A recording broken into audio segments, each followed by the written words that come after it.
ఈ బాలాకోట్ దాడులు జరిగినటువంటి ఉన్నాయి కదా, దానికి సంబంధించి ఇప్పుడు జీలోనో లేకపోతే ఏదో ఒక ఓటీటీ ప్లాట్ఫామ్ హాట్స్టార్ అనుకుంటా, దాంట్లో అనుకుంటా ఒక సిరీస్ ఉంది. దాంట్లో యుద్ధం చేయడంతో పాటుగా యుద్ధం జరిగేటటువంటి సందర్భంలో, అంటే ప్రత్యక్ష యుద్ధం సైన్యం చేస్తూ లేదా ప్రభుత్వం చేస్తూ ఉంటే వెనకాల పరోక్ష యుద్ధం మీడియా సోషల్ మీడియాలో చెయ్యాలి, నిజ జీవితంలో గెలిచినా ఇక్కడ ఓడిపోతున్నాం అన్నటువంటి కాన్సెప్ట్ అందులో చూపెడతారు. అట్లాగే ఈ మ్యానిపులేటెడ్ పాలిటిక్స్ అన్నటువంటి కాన్సెప్ట్ అనేది డిఫరెంట్.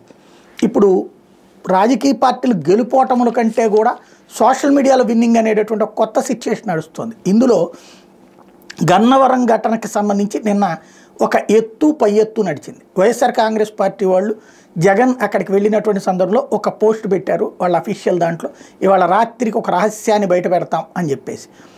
అదే సందర్భంలో తెలుగుదేశం వాళ్ళు ఇంకో రహస్యం అంటే ఇంతకంటే ముందే ఓ ప్రెస్ కాన్ఫరెన్స్ పెట్టేసి ఎవరైతే వంశీనే కిడ్నాప్ చేశాడు అంటూ వంశీతో సత్యవర్ధన్ ఉన్నటువంటి వీడియోలు రిలీజ్ చేశారు.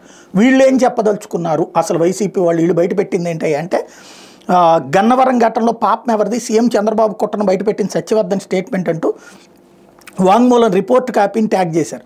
సత్యవర్ధన్ స్టేట్మెంట్లో ఏమున్నదంటే, టీడీపీ ఆఫీస్పై దాడి చేసిన వాళ్ళు ఎవరో నాకు స్పష్టంగా తెలియదు, కానీ ఓ రిపోర్ట్ తీసుకొచ్చి సుబ్రహ్మణ్యం నన్ను సంతకం చేయమని చెప్పాడు, నేను చేశాను, అందులో ఏముందో ఎవరి పేర్లు ఉన్నాయో కూడా నాకు తెలియదు, కేసులు కోర్టుల చుట్టూ నేను తిరుగుతుండటంతో మా కుటుంబ సభ్యులు కంగారు పడుతున్నారంటూ రాశారు. ఆధారాలతో కూడిన స్టేట్మెంట్ అందరినీ ఆలోచింపజేస్తుందంటూ ఒక పక్కన సాక్షి వాళ్ళు హైలైట్ చేస్తే, రెండో పక్కన ఆంధ్రజ్యోతి ఇదొక తుస్సు బుస్సు అంటూ మరొక కథనాన్ని ప్రొజెక్ట్ చేసింది.